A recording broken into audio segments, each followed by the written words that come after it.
Hello, this is exercise 12, which deals with the special senses. The senses are divided as either general or special, and what makes them special is that there is a specific organ that is dedicated to that particular sense, that you do not have receptors scattered all throughout the body. If it's scattered throughout the body, that would be a general sense.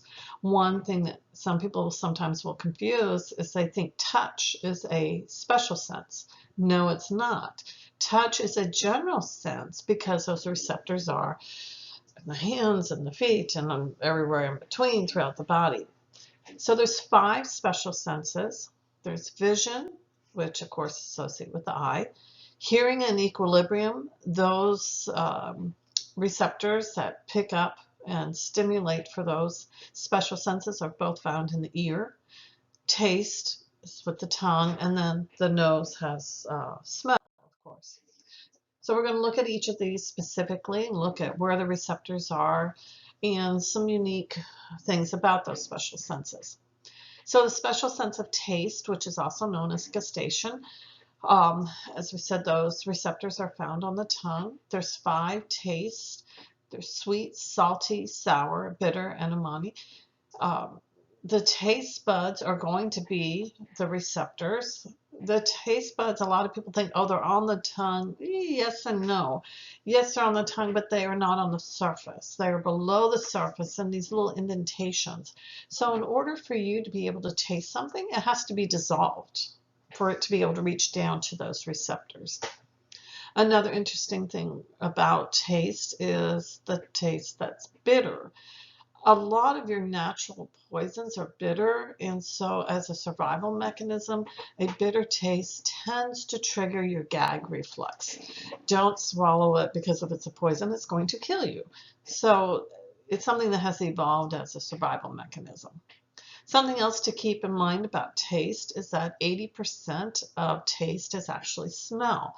The nerves for taste and smell both go through the limbic system, so there's going to be some emotional connotations that are put on. If you think of certain flavors of certain items, it may bring back very good memories, maybe not so good memories. And that's part of the reason why it's associated with emotions and memories, is because it goes through the limbic system. With 80% of taste being in smell, if you stop and think about it, I would challenge you. Could you describe to someone what a particular food item tastes like without thinking of the smell? And that's going to be very difficult to do. Here in East Texas, can you describe to someone who's never had barbecue what barbecued pulled pork, what would that taste like? Or barbecue ribs, what does that taste like without thinking of the smell? And you probably can't do it. I could also go on and say something like a crawfish boil. Can you describe to someone from up north what crawfish tastes like? A good crawfish boil with your potatoes and corn in there. Without thinking of the smell. Kind of hard to do. So this is just showing on the tongue the different taste buds, as you can see what they look like. And the main thing I want you to remember is that they are below the surface, so you do have to have that saliva dissolve the items for you to taste it. Olfaction is the sense of smell. You're responding now to a chemical stimulus. The receptors for olfaction, which are known as the olfactory receptors, they are in the nasal cavity and in the superior, the upper portion of the nasal cavity. Sniffing is going to increase the amount of air that you're bringing into that nasal cavity. It allows it to swirl around in that cavity, and so you have a greater chance of activating those receptors. This is one diagram that is showing where the receptors actually are. As you can see, all those free nerve endings, but it's in the upper part of the nasal cavity. And here is just another depiction of it as well. Hearing or audition, the ear is going to involve the auditory receptors. Now, obviously, it involves the ear because the ear has got to get the sound waves from outside the body and direct them inward. So the ear is going to be divided into three sections. You have the external ear, the middle ear, and the inner ear. They all have their own little special functions. The external ear, it is directing those sound waves into the auditory canal, into that ear canal. Get the sound waves, and it's like a funnel directing it in towards the middle ear, which is then going to amplify the sound waves, make them bigger. And then in the inner ear is where the receptors are actually located, and the inner ear is going to convert those sound waves now to the nervous stimulus. In other words, it converts it into that electrical impulse to send it to the brain so you can interpret what the sound is. So the receptors are in the inner ear. With the ear, we often talk about the eustachian tube that's connected to the middle ear. Down, it extends down to the pharynx. It helps to equalize pressure. Sometimes works better than other times. So in this drawing here, you can see how we do have the external ear, as you can see, is labeled here, directing like a funnel those sound waves in. The middle ear, which contains the auditory ossicles, or the bones of the middle ear, those three tiny bones, and it's going to amplify the sound waves and then direct it towards the inner ear, which is where the receptors are going to be. And in this drawing, you can see back here the nerves that are going to be responsible for sending that stimulus from the ear to the auditory section of the brain where it will be interpreted.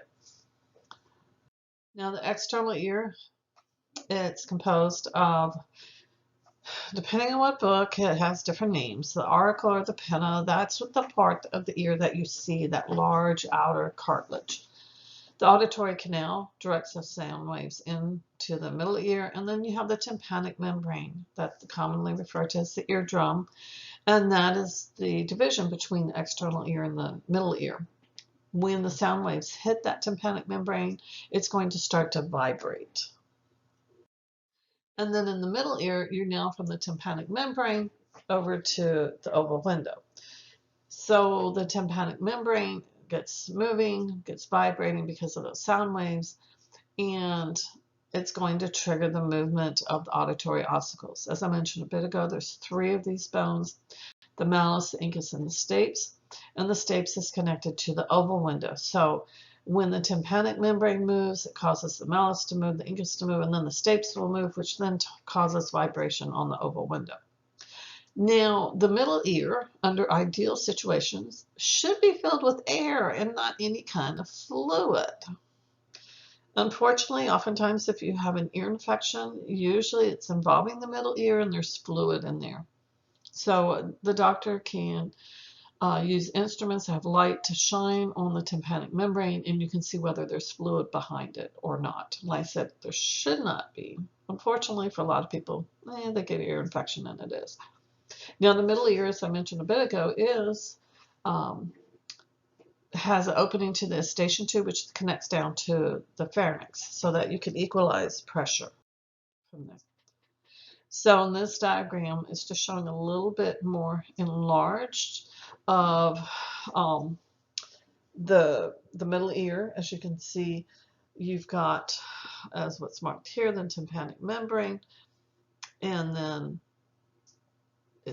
the auditory ossicles, and then the stapes. Right here is the oval window, which will get vibrating because of the sound waves. And down here is the eustachian tube. The eustachian tube, just so you know, on an adult, the angle, as you can see here, this is an adult. It is more, it's not quite vertical, but it's more vertical. On a young infant, get this out of here. The young infant, it is going to be more horizontal, which is one reason why you need to watch with a young infant that, say, if they are drinking from a bottle, do not have them lying down, because it's easier for fluid from the mouth to the oral cavity with the mouth, for that fluid to come up the eustachian tube into the middle ear, and then they end up with the ear infection. You don't want that. So keep their head upright, at least keep it horizontal.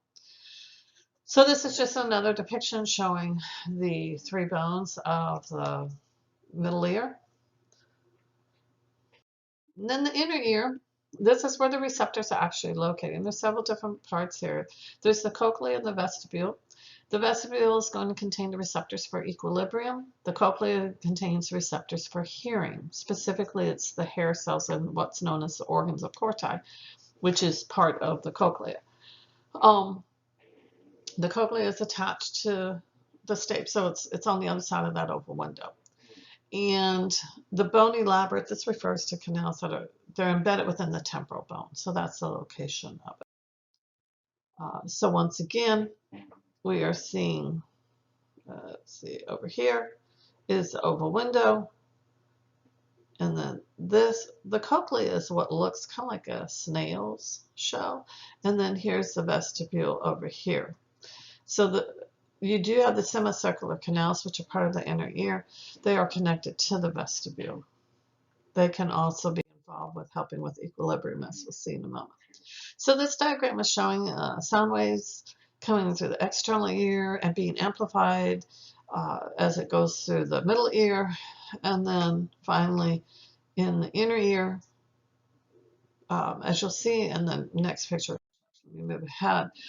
As it comes through that cochlea, the snail shell, if you will, those vibrations, they're going to move. There is some fluid here. The vibrations are going to move, as you can see with the arrows. Circle around one way. Now let's come back around over here. And it's going to, this movement gets this vibrating in here on the inner portion of it. And in the inner portion, that inner tan area, as you can see labeled as the organ of Corti, that's where the receptors for hearing are actually located. So that's just kind of step by step we'll describe through the sound waves going to come through the auditory canal, through the ear canal. As said, the external ear helps to act as a funnel. It'll be amplified in the middle ear. The vibration of the stapes is going to cause that oval window to start vibrating. The vibrating of the oval window gets the fluid that's in the cochlea to start moving because it's vibrating. So it's, it's kind of like splashing water. You're going to get some little waves out from there. That fluid vibration then causes disruption throughout the cochlea. And the membrane of the round window is going to be moving in response to that. So the fluid's going to eventually get the round window moving, and it's going to eventually trigger the movement of the hairs that are attached to the organ of Corti. And it's those hairs that are the receptors. And then they will send the stimulus from there through the auditory nerve to the brain for interpretation of it. So this is just a more detailed picture showing the organs of Corti that are in that innermost of those three little vestibules or chambers. Equilibrium or balance, excuse me. The receptors for here are found in the vestibule, as I mentioned a bit ago. It helps to sense what is your position of the body, what is the head position, is the body movement, not only what is the position of the head, but is the head moving. The semicircular canals help you to basically know what is your orientation in space on there. And so this just once again shows the inner ear for this. And this is just showing the head position, how the body can detect where are you relative to your surroundings. Is your head upright? Is your head down? Etc.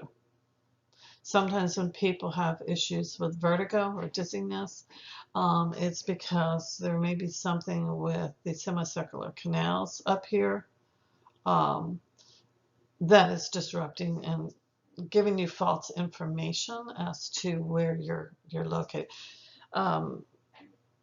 Personally, I've known a situation where people have had little calcium deposits that get vibrating in there, and then that gives the person the sensation that, oh, I must be moving, and then you interpret, no, I'm really standing still, and so, no, I'm moving, and so you get the sensation of being dizzy. So you can see here once again how it is. So just know that the receptors for equilibrium are in those, the vestibule, and then the semicircular canals will also help play a role in knowing where you are in your orientation relative to space. Vision is the other special sense. The receptors are located in the eye, specifically in the retina, which is one of the membrane linings in the back of the eye. So obviously, in terms of the organ, you have the eye, you've got muscles that will move the eye left, right, up, down. You have other structures that help to protect the eye, including the eyelids, the eyelashes. Those are both supposed to help prevent getting things, other foreign substances into the eye. Some people might question the eyelashes because sometimes they're the worst culprit. The lacrimal apparatus, this is a gland, and then the ductwork that basically is producing your tears. Every time you blink, the tears flush over the eye. They're helping to keep the eye moist. They're also helping to protect it. Tears do contain a chemical, lysozyme, that is bactericidal, so it will kill bacteria. So it helps to prevent any bacteria from entering the eye through the pupil on the front of the eye. So when we look at the eye, most of what you physically see when you are looking at someone is just a small portion, because most of it, as you can see, is enclosed in the orbit or the space, and you don't actually see it. But notice you have these muscles. They're extrinsic muscles because they're outside of the eye that help to move and rotate the eye around. So this is just showing some of these muscles from the different viewpoints. Now, the layers of the eye, there's multiple layers. You have the fibrous tunic, the vascular tunic, and the neural tunic. The fibrous tunic, this is the outermost, this is the white of the eye, is known as the sclera, and the cornea is on the very front of the eye that allows light to pass through. The vascular tunic, vascular, as the name implies, contains a lot of the blood supply for the eye. So the choroid contains the blood supply. The ciliary body is muscle, helps to adjust the lens. It's attached to the lens, so it will adjust the lens, the size of it, the width of it, so that it can project the image correctly on the back of the eye. The iris, that's what gives the color to your eye, whether you have blue eyes, brown eyes. That's actually a smooth muscle, and that regulates how much light can actually enter the eye. And then the neural tunic, as it implies from the name, that contains a nerve. This is the retina, and this is where the photoreceptors are actually located to allow you to see. So in this diagram of the eye, the cornea is this very outermost transparent. As we said, the light is going to pass through the cornea. It's going to pass through the hole in the middle, that black circle when you look at your eye. That is the pupil. It's actually a hole. It's going to pass now through the lens right now, through the back of the eye, and it's going to come back and hit the back of the eye right here on that yellowish portion. That is actually the retina. That's where the photoreceptors are. The lens will adjust depending on whether you're looking at something close or far away to get that image projected correctly on the retina.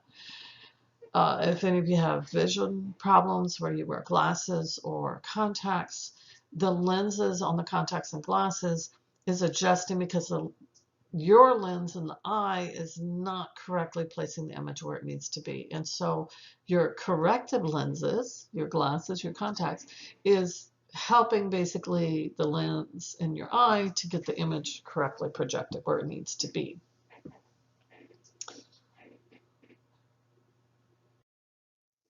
Now, from the previous picture, you could see that there are various cavities, and in the next picture, you'll see it as well. There's what we call the anterior cavity. That is the area between the cornea and the lens. So it's in the front of the eye, and it's filled with aqueous humor, which is a water-based fluid that constantly is replenished. The posterior cavity is the area from the lens to the back of the eye, so the majority of the eye. This is filled with vitreous humor. This is not replaced. Uh, it's kind of a gel-like substance. Now, to maintain good eye health, one thing, if you go to the eye doctor, that they will do is they can measure the amount of pressure of that vitreous humor. You want it to be relatively stable and not get basically too high. So that, once again, aqueous humor in the front, vitreous humor in the back. So the retina, as we've said, that is where the photoreceptors are. There's two main types of photoreceptors. There are the rods, which allow you to see black and white, and the cones, which allow you to see in color. There are also, in addition to the photoreceptors, there are what we call bipolar cells, and there are ganglion cells. The axons of the ganglion cells are all going to kind of merge together at the optic disc, and then it leaves the eye as the optic nerve.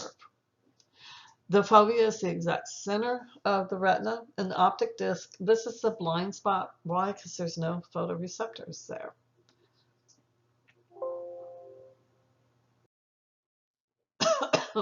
So this is showing up here the orientation of some of the cells. So these cells up here, those are going to be the photoreceptors, the rods and the cones. And then you've got your bipolar cells here, and then you've got the ganglion cells here. So when light is coming through, it comes, as we said, through the cornea, passes through the pupil, which is the hole in the middle of the iris, so that the light can actually then enter, passes through the lens, comes through the back of the eye, and it's going to be coming like this. So it passes by the ganglion cells, by the bipolar cells, and it is now going to stimulate these receptors here, which then are going to send the stimulus to the bipolar cells, to the ganglion cells.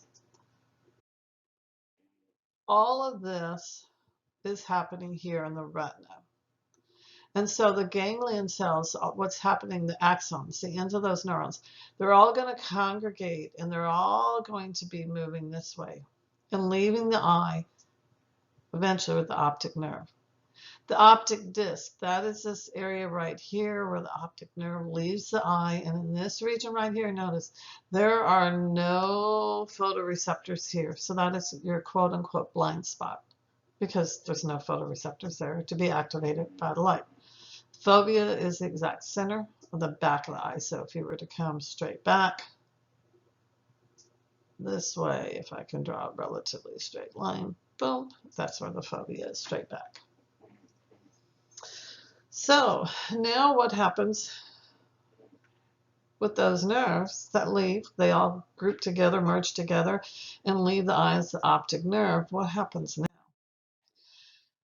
Well, from the eyes, the nerves are going to come, they come back through here in what's known as the optic chiasm, and you have some crossing over. It's going to show here. And they go back to the visual cortex area of the brain. This is in the cerebrum, in the visual area, and they will be interpreted.